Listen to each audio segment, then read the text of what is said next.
RER Information. Et nous retrouvons tout de suite le journal présenté par Éric Michel. Bonjour. Bonjour à tous. Une affaire de harcèlement sexuel à la Cireste. Hier, lors d'une conférence de presse, le syndicat départemental unitaire des agents des collectivités locales du ministère de l'Intérieur et des Affaires sociales de la Réunion a révélé qu'une employée a déposé plainte auprès de la gendarmerie de Sainte-Rose.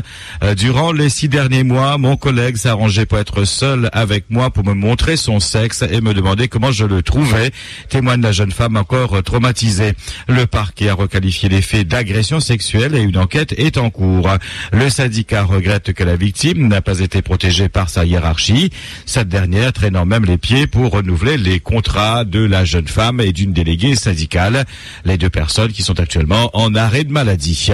Dans un communiqué, la Cireste a confirmé avoir eu connaissance d'un dépôt de plainte pour harcèlement sexuel et souligne que la présumée victime a reçu la protection fonctionnelle de la collectivité. La communauté intercommunale de l'Est indique aussi qu'elle a mis en place une mesure de séparation des deux agents concernés dans l'attente des résultats de l'enquête de police en cours. Pour ce qui est des contrats non renouvelés, la Cireste affirme que le renouvellement a été proposé, mais que les deux agents ne sont pas encore venus les signer. Enfin, la communauté intercommunale se réserve le droit de porter plainte pour diffamation et propos mensongers tenus par le syndicat hier. Garde à vue prolongée, puis interrompue hier pour l'épouse de Lucien Haot. La jeune femme qui a reconnu être l'instigatrice de cette tentative d'assassinat contre son mari dans la nuit de lundi à mardi à Trois-Mâts au Tampon a été hospitalisée d'office à Saint-Pierre en fin de journée après qu'un expert psychiatrique ait jugé son état incompatible avec le régime d'une garde à vue. Son présumé complice devrait lui être présenté au parquet dans la journée. Aux assises, comparé depuis hier Jean-Kévin Somera-Moti, il est accusé du meurtre de Johan Itema en décembre 2009.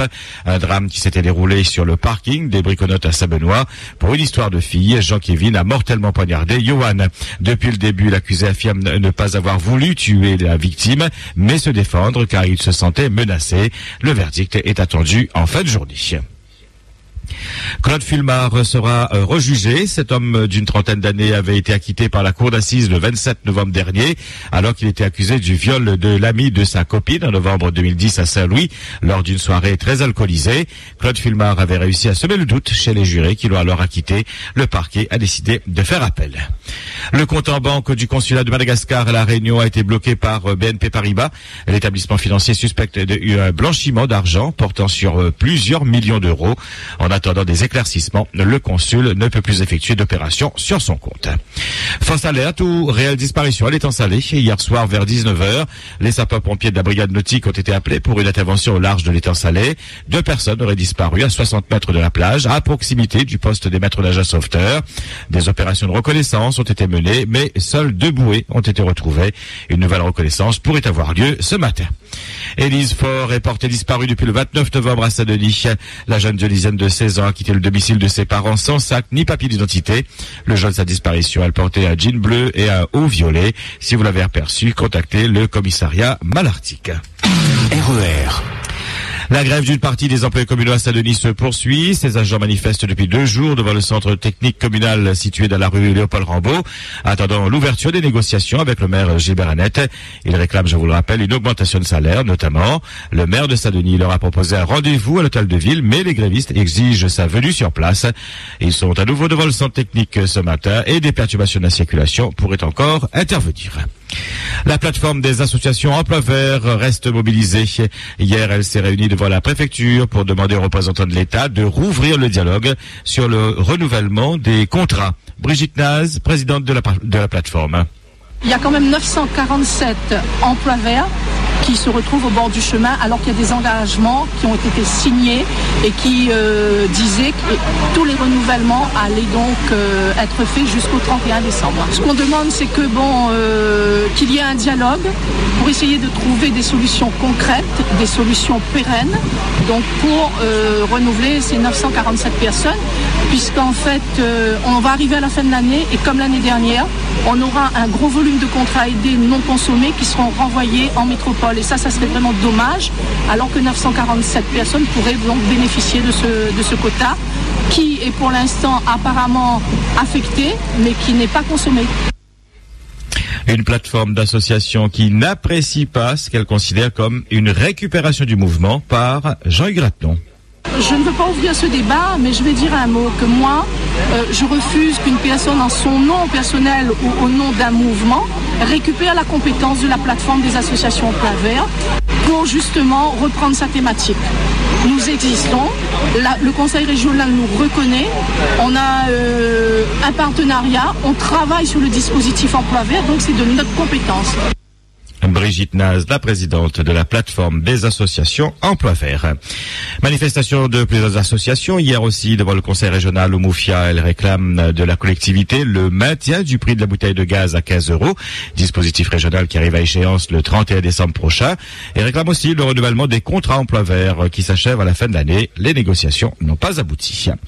L'APL, l'aide personnalisée au logement, va être augmentée au 1er janvier 2013. C'est ce qu'a annoncé hier Cécile Duflot, la ministre du Logement. Depuis 3 ans, l'évolution de l'APL avait été déconnectée de l'indice de référence des loyers qui sert à mesurer l'évolution des loyers. Cela veut dire que l'APL diminuait par rapport au montant des loyers, a expliqué la ministre.